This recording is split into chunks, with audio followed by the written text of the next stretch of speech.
Dear Francis, the letters I have written to you over the years surely could be bound into a book. But only you know what my words in those letters amount to. It is different with the book I have written. It has found its way into priories throughout England and beyond. Because of my book, I may have to talk to Bishop Henry. But that is not the only thing that keeps me awake tonight.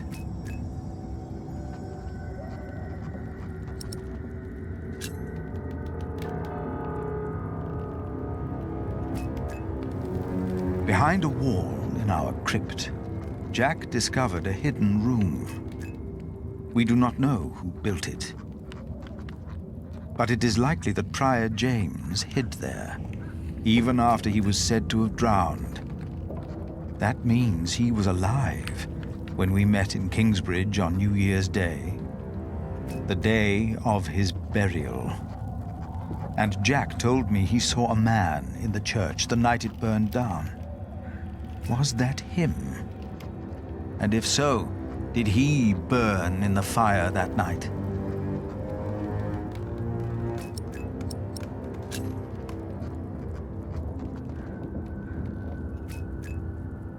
The dust storm and the drought are taking their toll on all of us.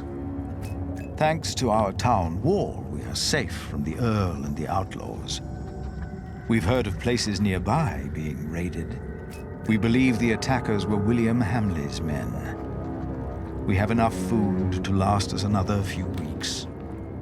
But life has come to a halt. Martha believes there will be rain soon.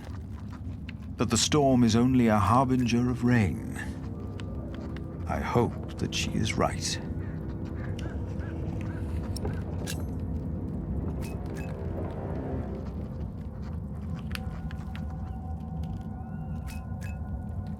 Jonathan worries about my book, The Divine Soul.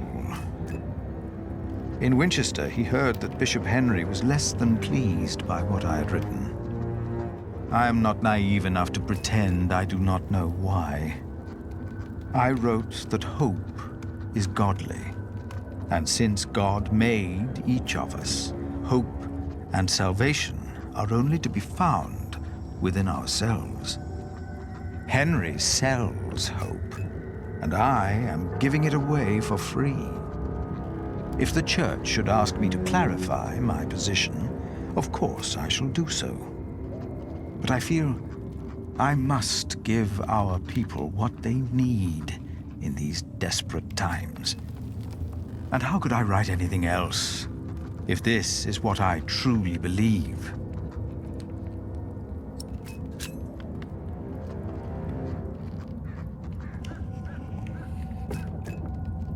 It must be well after midnight. With you, I can be honest about what truly troubles me.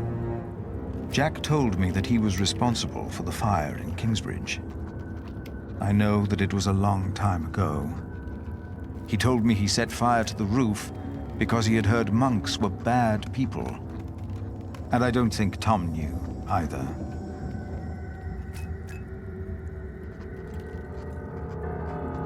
My God. Save yourselves! The saint! We must save the saint! Fire! The whole roof is in flames! My God! Don't go in there! Adolphus! The saint! We must save him! No! No! Don't go! And as horrible as it may sound, I cannot find it in my heart just now to forgive Jack. Maybe because this confession comes too late, and from a man who I have learned to trust. This is the truth.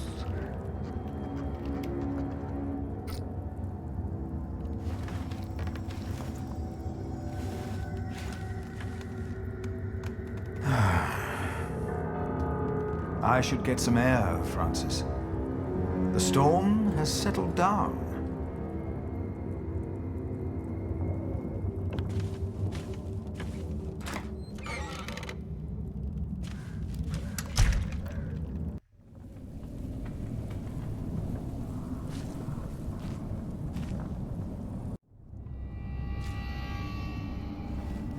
Hello?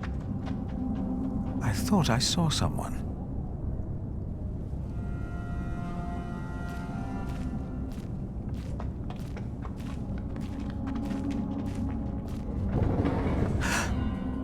That came from the kitchen.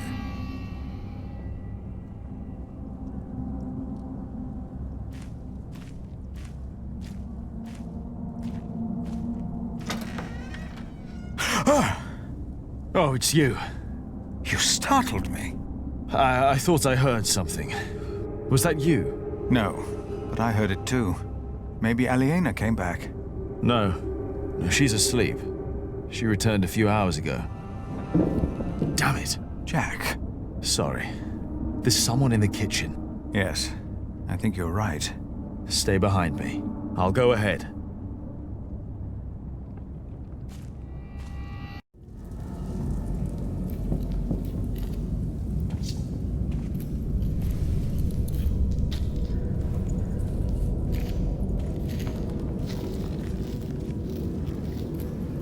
There's someone in here.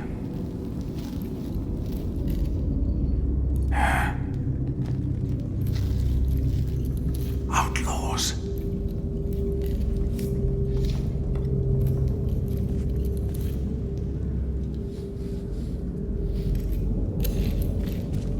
They are probably just after food. I will talk to them. All right.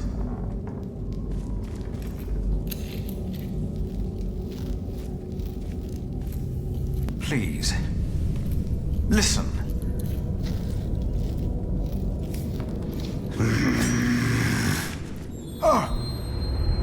We don't mean you harm. Philip, be careful! Damn it! Philip, throw me a stone!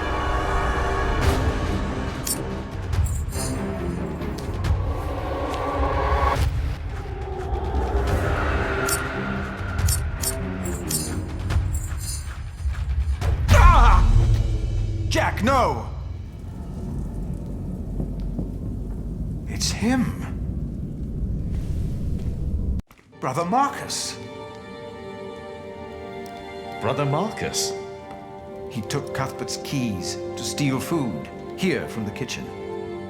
Because of me, Remigius found out. And he left. We never saw him again. Looks like he came back.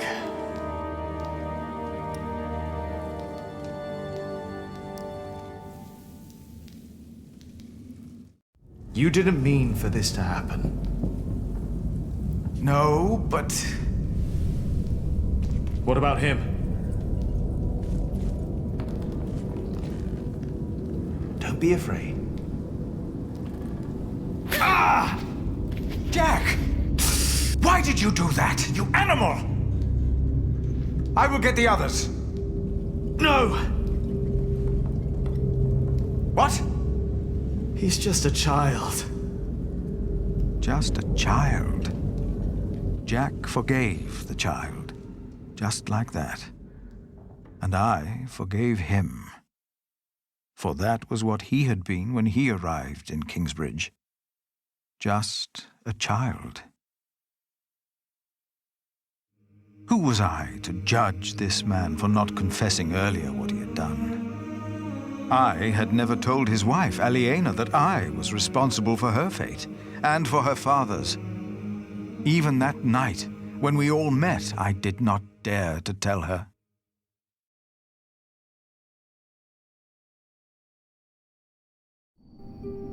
The walls of Kingsbridge weren't enough anymore. The outlaws had found a way in. We weren't safe in our homes.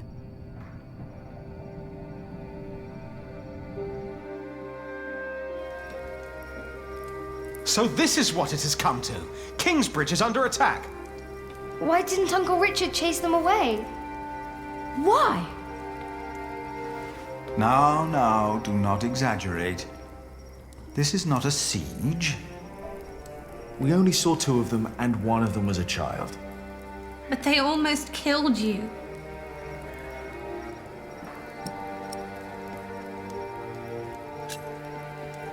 They were just looking for food. They didn't mean any harm. It's the drought. It destroyed all the crops. They must eat something. Desperate or not, they're only the vanguard of a full-scale invasion. If we had a decent Earl, the people wouldn't be starving. It is all too easy to blame a desperate child. Forgiveness is much harder.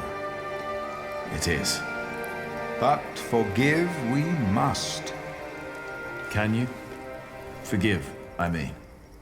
I already have. Hamley is the reason for this. He's to blame. It's that simple. Well, he won't be Earl for long.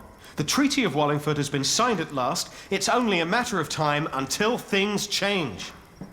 What treaty? Winchester is in turmoil about this right now. Stephen and Maud have signed the treaty. Maud's son, Duke Henry, is to be crowned the next king. And, by agreement, all lands are to be returned to their previous owners. But Stephen will continue to rule as long as he lives. The earldom will be ours again. It will not. Why the bloody hell not? Bloody hell. Language? No one will enforce this until Stephen is dead. What is to be done then?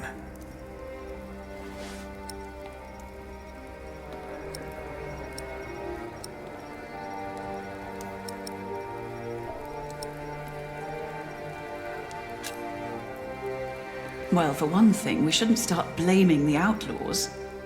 I agree. They're not our enemies. The Outlaws and us are all sitting at the same table. There were times when you monks wouldn't even offer us a chair. So what do we do now? Wait for William to lose the earldom once King Stephen is dead? Well, if they're hungry, can't we just give them something to eat? I'll share. We should, and we will. But there are too many to feed them all. We must do something. Well, I cannot sit quietly and wait until Stephen dies of old age. The Treaty of Wallingford is in place. I won't wait for another 17 years. Not when I'm so close to fulfilling the promise I made to my father. You're right, but it wasn't William Hamley who came here last night.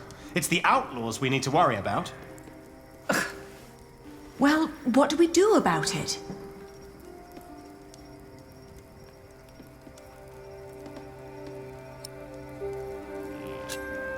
They too are victims. We must show compassion. If we defend Kingsbridge, we must cause as little harm as possible, or better, help as many as possible.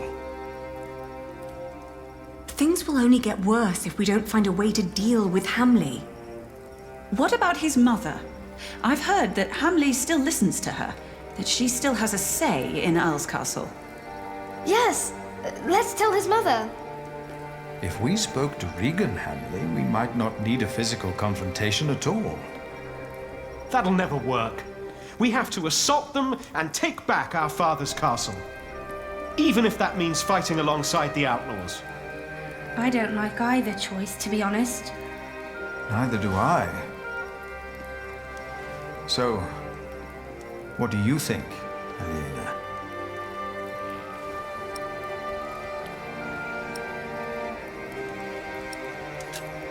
I will talk to the Outlaws. Maybe we can find someone who can speak on their behalf. And if there's no one, then we will. I'll ride with you. You won't, Cub. Not with that leg of yours. Your mother is right. Besides, if we all turn up, they might think we mean them harm.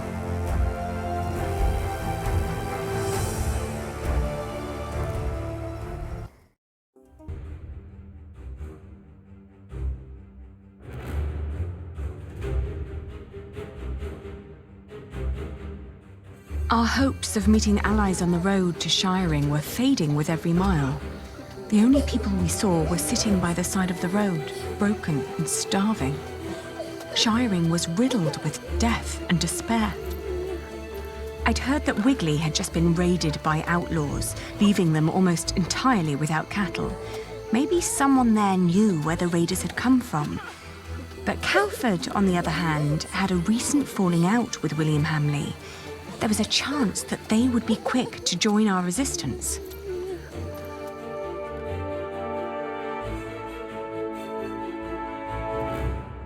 We entered the village. There was a weary young man trying to repair a roof. He pointed toward a ruined mill. Hamley's Mill, he called it, which used to have the right to grind all grain from the nearby villages. That was until a few days ago. Hamley had come to collect his share and, due to the famine, was met with empty coffers. Enraged, he'd killed the miller and had taken every last bag of flour belonging to the starving people of Calford. Many had fled into the forest, desperate for their lives.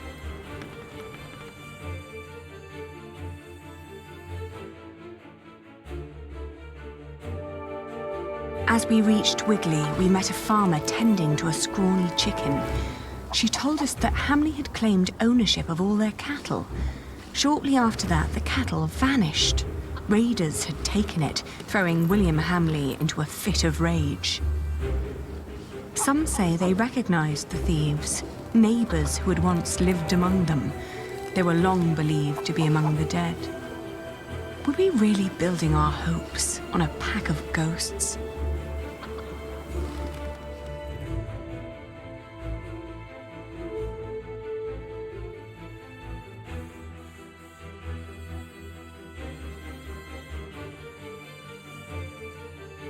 The fields of Huntley spurred fond memories.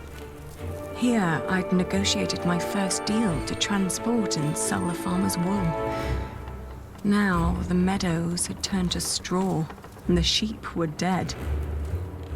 Soon, we reached Uncle Simon's abandoned hut. Our horses needed rest, so we wanted to leave them there while we looked around on foot. Then, I remembered how Richard had been kicked by the man William had paid to catch us, and the horrible sounds he'd made lying there. Inside the hut, I was startled by a hunched figure hiding in a corner, nibbling on a lump of bread. Upon seeing us, the creature's eyes widened, like those of a frightened animal. I asked him where he got bread in times like these. Was it stolen? No, I got it from the butcher. The people at Sally's quarry told me to ask the butcher, he blurted out, startled by his own voice.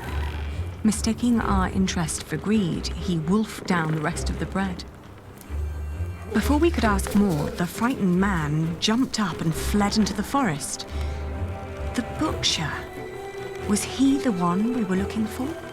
A leader whom the downtrodden trusted and feared? Maybe we could find him at the quarry the man had mentioned.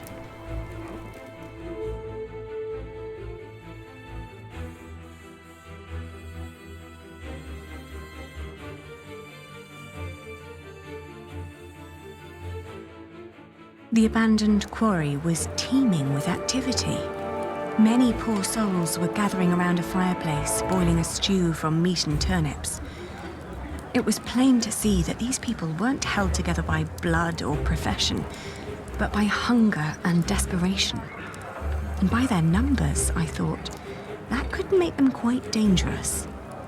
Were these outlaws?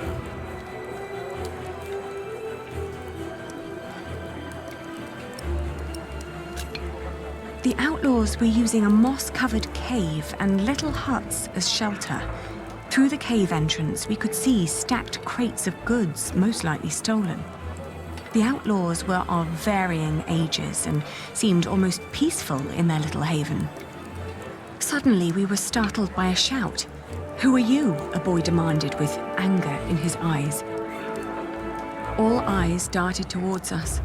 Their reactions were as varied as their faces. Some looked afraid, curious, and confused. Others were full of hatred and contempt. We're not here to hurt you, I explained.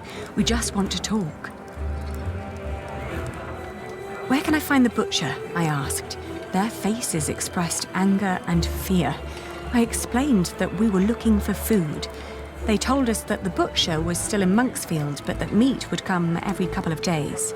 I said that wouldn't be a problem, not knowing what they meant. It looked like our path would lead us back to Monksfield.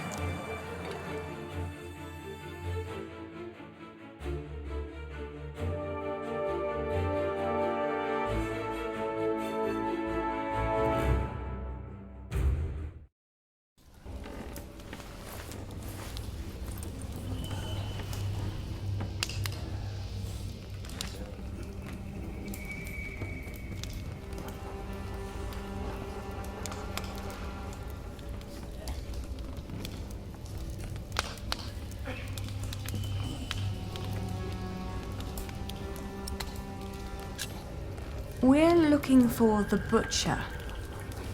The butcher of Monksfield has long since moved away. Damn, I can't believe it. No need for cursing, young man. If you bring me an animal, I can prepare it for you. Do people call you the butcher then? Why'd you ask? What do you want? Do you have a lot of outlaws passing by? You don't see it in their faces, dear. But we all have been failed by the law and our leaders. Don't you agree? I asked because we feel the same way. And we're looking for a way to make things right again. Is that so?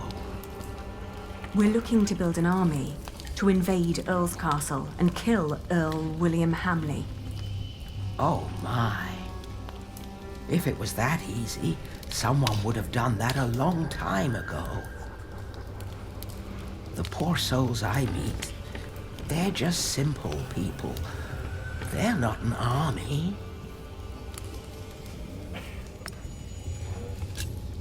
We would lead them. I'm a knight. I know how to turn ordinary men into fighters. In their condition, most of them can barely kill a chicken, let alone a man.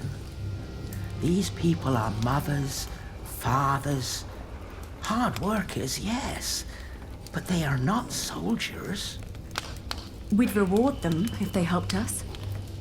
You must know we are the rightful heirs to Earl Bartholomew of Shiring, and would show ourselves very generous. So, you're just another pair of nobles who want to use us as pawns in their battle, to die for you. It is the best chance we have. This is a battle for the sake of the people of Shiring, for all of us. It's rubbish. It's what it is. We are offering you a chance to rid the land of Hamley, to fight for your freedom. The last time I saw you, you showed kindness toward that young woman who was with you. I am willing to listen to a good soul, but I won't help you blindly.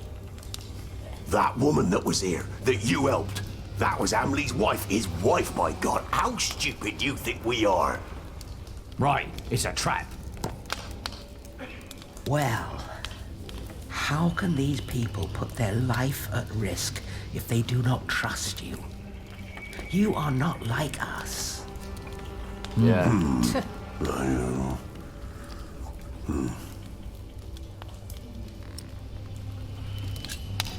Oh, I know what it's like to live in poverty. And just like you, we had William Hamley to thank for it. But I also know that if one fights the right battles, that things can change for the better. But they're starving, my child. They are weakened by poverty, hunger, and illness. Who are you to think you can face William Hamley? Yeah. You! Who do you think you are?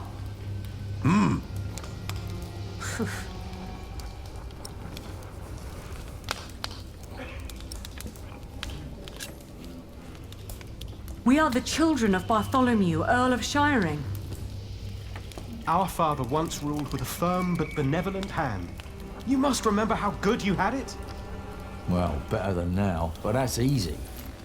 He did have guts, though, trying to take on Stephen. So, you are his daughter and son, you say? Yes, all we know we learned from him. Yeah, good point. Yeah. Yeah!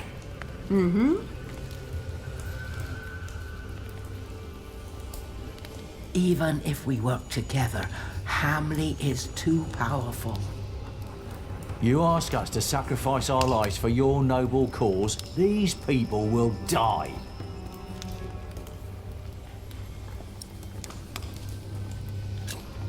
We already have Kingsbridge on our side, including the bright mind of Prior Philip. Oh, Philip of Kingsbridge. I have heard of him. A wise man, yes. He took in the survivors of Hamley's raid of Earl's Castle. Yes, and I was one of them. He wouldn't let anybody go into certain death. Their plan must be a good plan. Yeah. Yeah. She does. I said it before. We all have lost everything, except for our lives. We don't fight other people's battles. But maybe this is our battle too. My people will decide for themselves. But I will tell them that I believe that it is indeed a battle worth fighting. I thank you. I pray that it will be worth it. We will all pray, and then we fight.